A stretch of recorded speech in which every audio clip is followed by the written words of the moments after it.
ایک وقت ایسا تھا جب دنیا کے سب سے زیادہ طاقتور سیاستدان، بڑے بڑے بزنس مین، بینکر اور سی اوز کے ہاتھ میں صرف ایک ہی فون نظر آتا تھا، بلیک بیری۔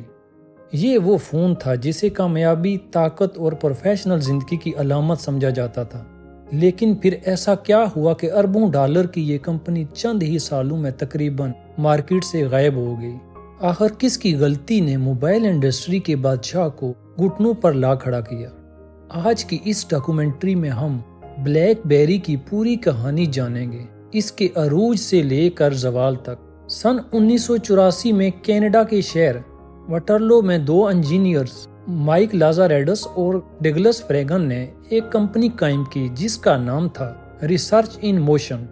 شروع میں یہ کمپنی موبائل فون نہیں بناتی تھی بلکہ وائرلیس کمیونیکیشن ٹیکنالوجی پر کام کرتی تھی۔ سن 1999 میں کمپنی نے اپنا پہلا بلیک بیری ڈیوائس متعارف کروایا۔ اس وقت موبائل فون صرف کال اور SMS کے لیے استعمال ہوتے تھے، لیکن بلیک بیری نے دنیا کو پہلی بار موبائل ای میل کا تصور دیا۔ سن 2002 سے لے کے سن 2008 تک بلیک بیری کی مقبولیت آسمان کو چھونے لگی۔ اس کی چند بڑی وجوہات تھی: انتہائی محفوظ ای میل سسٹم، فزیکل کی بورڈ، لمبی بیٹری لائف، تیز رفتار میسجنگ، مضبوط سیکیورٹی۔ امریکہ کے صدر، وزراء، بینک، فوجی ادارے اور بڑی کمپنیاں بلیک بیری استعمال کرتی تھی، یہاں تک کہ اگر کسی کے پاس بلیک بیری ہوتا تو اسے کامیاب بزنس مین سمجھا جاتا تھا۔ سن 2009 تک دنیا بھر میں کروڑوں لوگ بلیک بیری استعمال کر رہے تھے۔ کمپنی کی مارکیٹ ویلیو تقریباً 80 ارب ڈالر تک پہنچ گئی۔ موبائل مارکیٹ میں اس کا حصہ تقریباً 20% تھا۔ اس وقت ایسا لگتا تھا کہ بلیک بیری کو کوئی شکست نہیں دے سکتا۔ لیکن پھر سن 2007 اسٹیو جابز نے دنیا کے سامنے پہلا آئی فون پیش کیا۔ اس میں نہ کی بورڈ تھا، نہ چھوٹے چھوٹے بٹن، صرف ایک بڑی ٹچ سکرین۔ شروع میں بلیک بیری کے افسران نے اس فون کو سنجیدہ ہی نہیں لیا۔ ان کا خیال تھا بزنس مین کبھی بھی کی بورڈ نہیں چھوڑیں گے۔ یہی ان کی سب سے بڑی غلطی ثابت ہوئی۔ سن 2008 میں گوگل نے اینڈرائیڈ لانچ کیا۔ سیمسنگ، LG، HTC، سونی اور دیگر کمپنیوں نے اینڈرائیڈ فون بنانا شروع کر دیے۔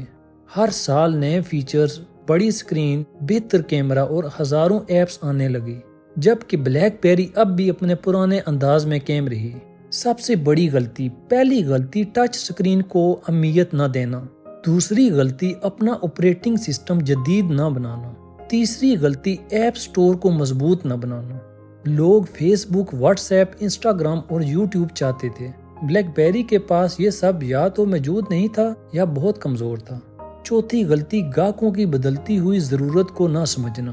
کمپنی صرف بزنس صارفین پر توجہ دیتی رہی، جبکہ عام لوگ اسمارٹ فونز کی نئی دنیا میں داخل ہو چکے تھے۔ سن 2013 میں کمپنی نے نیا آپریٹنگ سسٹم بلیک بیری 10 متعارف کروایا۔ فون اچھا تھا، فیچر بھی جدید تھے، لیکن بہت دیر ہو چکی تھی۔ اس وقت تک ایپل اور اینڈرائیڈ مارکیٹ پر مکمل قبضہ کر چکے تھے۔ سن 2015 کے بعد کمپنی کی فروخت تیزی سے گرنے لگی۔ لاکھوں فون فروخت ہونے کے بجائے صرف چند لاکھ رہ گئے۔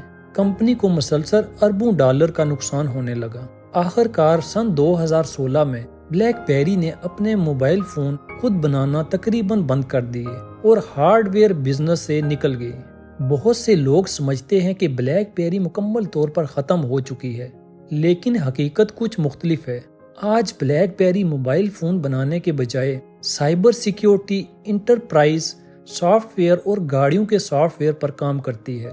دنیا کی کئی جدید گاڑیوں میں بلیک بیری کی محفوظ سافٹ ویئر ٹیکنالوجی استعمال ہوتی ہے، یعنی کمپنی ختم نہیں ہوئی بلکہ اس نے اپنا کاروبار بدل لیا۔